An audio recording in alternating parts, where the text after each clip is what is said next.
Hello, and welcome to the Media Access Awards Easterseals interview series.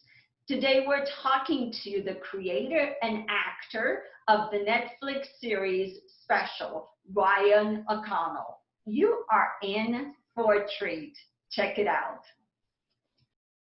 Ryan, let's go back to the beginning. Yeah.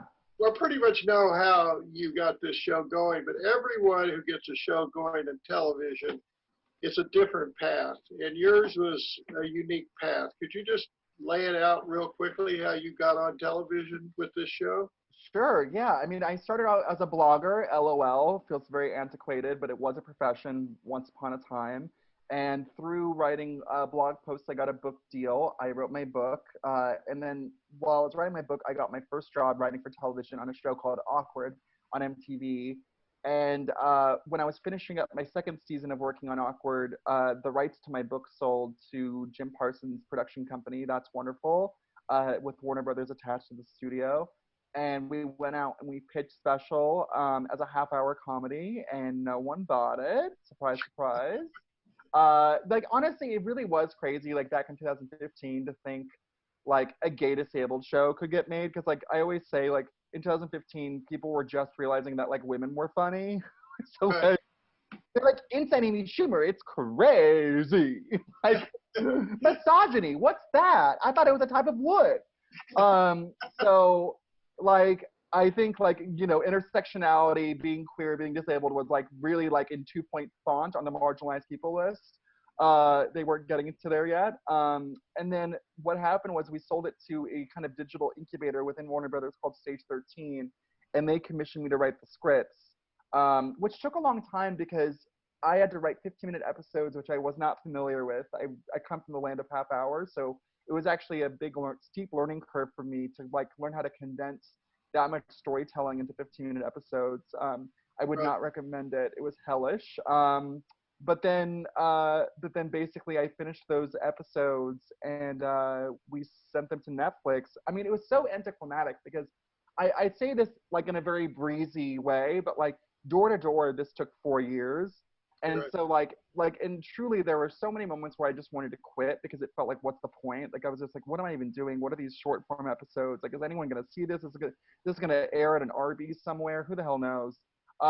So it was really crazy because what happened is my producer just sent the finished scripts to Netflix, and Netflix was like, okay, we'll buy them. I didn't even meet with Netflix. I did not even come in the room to pitch them Really? anything or talk to them. No, they just bought it. Like, it was so LOL, but that's Hollywood in a nutshell, baby. It's like everything is so hard until it's so easy. You know what I mean? It's like either things take 10 million years and are, like, riddled with, like, fuck yous and obstacles and all those things, or it's just like someone's like, sure, we'll do it. Like, it's just, there's no rhyme or reason to any of it, and it will drive you mad. Were you Right. surprised with with the end result, how people received the show, that you were nominated for an Emmy? Were you surprised about that? Yeah, I mean, I think that especially in today's really oversaturated, crowded TV landscape, I think to make something that kind of rises above. I mean, first of all, I feel like today in 2020, there are so many TV shows that have been on the air for, like, so many seasons, and I have no idea what they are. I've never heard of them. I mean, it's just there's so much content out there, I and never so, watched an episode of MacGyver, but oh go on. my God, oh yes, good job, good job. I don't think you're missing much. There's more than 400 series on the air Right. today. I mean, Yeah, it's crazy. There's just, like, there's so many shows and I'm like, that's a show? Like, I just had no idea. And it's like, yep, in its fifth season, and you're like, what? Like, it's just so crazy. I mean, good luck, honey. Go buy House in Malibu, live your truth. But, like, I wasn't really expecting anyone for this show to rise above the chatter. I mean, but on the other side, I think there was a duality happening. I think that I never really expected anyone to care. However, I did know that we were making, like, history with the show. I knew that. I knew that it was, like, being a gay disabled person who was show running, writing all the episodes, executive producing, starring, and, like, and having, me having the keys to the show. That was medium rare. I understood that. So I knew that, like, if someone did care, that maybe more of a chatter would arise about it, and I don't know. Who knows, but I'm just so delighted. I mean, it's so rare to actually be able to make something in Hollywood, but then to have it be so well received is even more rare. So basically, I'm like fucked for the rest of my life. I mean, it's all downhill from here. Let's be honest. We got the next Emmy. Well, Yeah, we'll see. it's a very good show. There's a line in the show you say to Kim where you say, "Honesty is your brand," which I like the line a lot. Yeah.